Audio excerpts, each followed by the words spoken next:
Hi, everyone. My name's Britton Cline, Ad Sales Manager, and welcome to this week's edition of Marketing Minutes by Scuba Diving Industry Magazine. And hello, I'm William Cline, publisher. And if you're a company out there looking to talk about your company or your products, give us, Britton and I, a shout. We'd love to get you scheduled on our show here. So who do we have today, Britton? Our special guest this week is Cheryl Patterson, CEO of Deep Blue Adventures. Cheryl, welcome to the show. We're so excited to have you.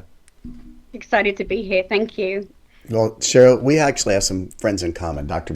Alex Brolsky and Catherine Castle Garcia right for us, right? Absolutely. And Yes. they were talking about a seminar they did back at DEMA on one of our podcasts that we had where we had Lisa Manchewski that wrote an article about it, as I recall. Yeah. But anyhow, maybe it was Alex that brought it up. But It may have been Alex, actually. they take a little different take on travel, right, Britt? They absolutely do, yeah. So with that being said, what's one small change a dive shop could make today to maybe sell a dive adventure a little more effectively? Well, I think one of the biggest things is looking at their marketing message to begin with. What is it that we're actually selling? It doesn't matter where you are in the dive industry. What we're ultimately selling or in the business of is not equipment, it's not training, and it's not even selling trips. It's the adventure, it's the lifestyle. If you think back to why you became a diver in the first place, it wasn't so you could buy a bunch of gear or take a bunch of classes. Right. It was so that you could Right. be in the middle of that Nat Geo magazine image that you saw in a brochure or the Definitely. Blue Planet clip that you saw. That's why people are coming in to become divers or to continue to dive. So I think it's important to take a step back and look at exactly what you're marketing in your store. Is the customer walking in and being hit by a bunch of BCs and regulators and the cash register? Or are they being hit by adventure, whether it's images, videos, brochures, things like that? Right. It should all be about the adventure that you sell. So I would say for very quick, easy ones would be to walk in, take stock as if you were a new customer, whether you're a seasoned diver or not, and just is it a place that invites you to sit and hang for a while and shoot the breeze about diving, because we know when we're not diving, we're talking about it. And then you've got the product. A lot of my customers that have even been diving for years have no idea of some of the different experiences that are out there or different destinations that we're all trying to find. So it's our job to be able to educate and share those experiences with our customers. And that first and foremost should be what's in your dive center. Very quickly, the other thing would be your sales staff. I don't even think that they should be called sales staff. They should be dive counselors. They should be sitting down when somebody comes in the store and not just quoting, this is the price and this is when the next class is and this is how long it will take. It will be answering their questions, their initial questions with questions. Why do you want to become a diver? What do you hope to get out of it? And then tell them that we're the dream makers. We can facilitate that. Right. This is That's how it's awesome. going to work. I'm going to be your trusted guide through this. I'm going to make your dreams come true. And then you hit them with the price point. And hopefully by then, they don't care how much it costs. They're going to make it work. Definitely. Wow. Wow. Well, That's that's incredible. amazing information. So if you're a retailer out there, what are some quick tips that you would suggest they do today to really start generate more profits from selling travel? Well, I mean, Aside one from of the call big you. things is, sorry. Aside from call you. Well, of course. I mean, one of the big things here is to remember the mindset. A lot of the customers will, or a lot of our dive centers will get caught up on selling the equipment and the training because it is a much bigger price, price difference as far as commissions go. Typically, gear sales, you're going to make a lot more for that one set of gear than you are on a trip. But what you have to remember is if you've done your job correctly, put your customers in some quality gear, you put them in a really nice BC and reg, they're not going to buy another BC and reg for another 5 years. And you might get a Right. customer that comes Good in to point. sell, Definitely. to buy a camera, but most of those clients now, the big purchases are done for the next few years. The average customer, diving customer, is traveling 3 to 5 times a year. Whether they're doing that through the store or whether they're doing that individually, statistically, a diver is traveling 3 to 5 times a year.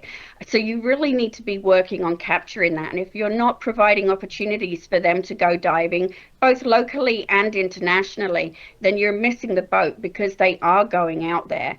And where I would like, because I have some stores that just get wrapped up, it's too difficult, it's too intricate, there's Right. too many moving parts, is as well as we all know that travel feeds more sales as far as diving and as far as learning, buying more equipment or taking an additional classes. But we took a poll of a number of our dive stores that we work with routinely, and they had some very interesting things to say. And one of them, once they put their clients in a BC reg and full set of gear, that customer spends about $1,500 to $2,000 a year on extras, and that's usually internationally trip driven. But those same customers are spending between 12,000 and 20,000 per year with them in travel. Wow. So you can Wow. see That's the a big number. profit Incredible. Yeah. potential there, and to keep those customers coming in. And we know that the dive industry has been shrinking a bit. We need to give them new opportunities to travel. I would also Definitely. say that there's some awesome snorkeling opportunities as well. Humpback whales off the silver banks and things like that. I've been on a liverboard with that where they were all divers, even though it was a snorkel only trip. There's 4 times more snorkelers out there than divers. Sure. Offer some Yeah, at least. snorkeling trips, offer Yeah. some snorkeling classes, give them opportunities to be proficient in snorkeling and then put it to the test with humpback whales or something else. And then some of those will become divers as well. And even if they're not, take their money. Yeah. Yeah. Good, Yeah. good point. Great point.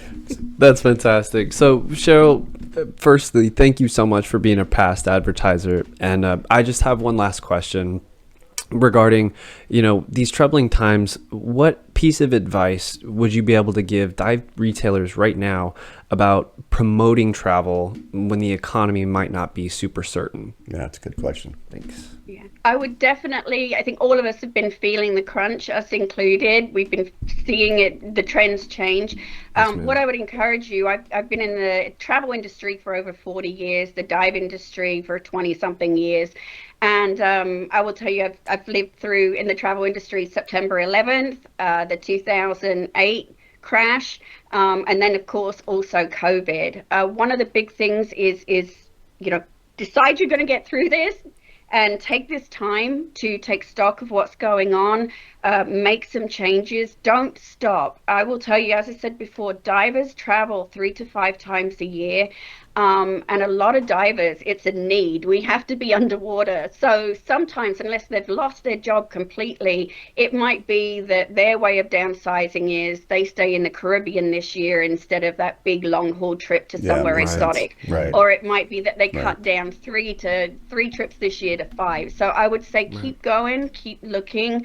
Obviously, you want to minimize your risk. So you're going to be picking trips with a refundable deposit, ones with low comp spaces, so that it doesn't take a lot for you to get at least 1 free spot, if not 2, so we can start getting into some good profits still. That's good advice. But if you put the message out there that you're sucking everything in and you're feeling the squeeze as well, and you stop and you don't give them reasons to dive, it is going to spiral. So just hang in there. Out of all the areas of the travel industry, divers are a hardy bunch, and everything, the last 3 big major ones I've lived through, they're the first to come back. They're the first to come back to travel, and they will travel if they possibly can. Yeah. That's great advice. That's good fantastic. advice. Yeah. There's a book I read once that said that during the Great Recession back in the 40s, all advertising stopped, essentially like what kind of happened in our modern world during 2020. And the analysis was done on Coke versus Pepsi. And at the time, Coke cut back on their advertising during the Depression years, and Pepsi did not. And they made something like a 30 to 40% market share gain afterwards that's never been recovered.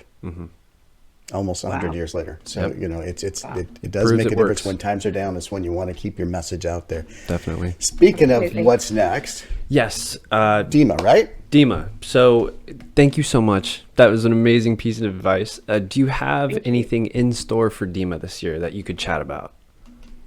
Well, we will be our third year now where we take an entire dedicated seminar room for the entire show, and we have a lot of different guests in there. So we had Catherine Castle and Alex Brilsky. They do some amazing Yeah, different they're great. seminars Yes, ma'am. all about People. marketing and Absolutely. things like that. Yeah. We love to bring different destinations in, but as far as like bringing in different ones that perhaps are a little bit more unique so that we can share those with you. But we found that a lot of dive centers want more on education, marketing, things like that. We had an incredible sustainability roundtable where we didn't just have Chloe Harvey come in from Reef World, but we also then had some of our dive centers that have really been killing it, working in different areas, and we did a little roundtable so you could learn whether it was something to That's do with awesome. travel, Wow. That's cool. sustainability, yeah, like Yeah. real Something world, for not everyone. from me sitting here Yeah, spouting it, yeah, but yeah. from Right. people that are doing it day by day. Wow. And we had one gentleman who owns a dive center where a lot of people are doing the coupons and all the rest of it to try and get classes,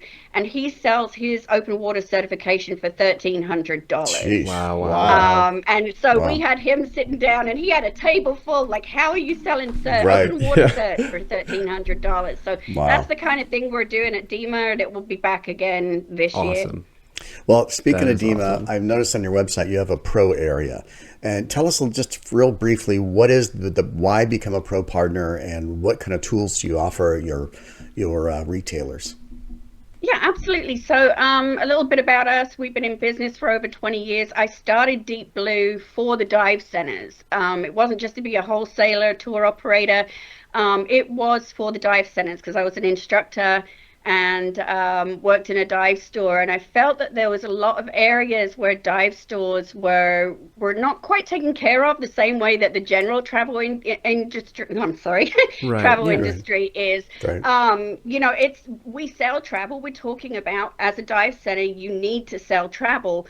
But For a sure. lot of the dive centers, not only do they have all the other areas to take care of, but they're not trained travel professionals. They Right. don't know how to handle the airline tickets, Right. the airline rules, and all this stuff changes all the time. Yeah. So that's why we started Deep Blue Adventures. So the Pro Portal on our website is to invite dive centers, retail dive centers, to become a partner with us.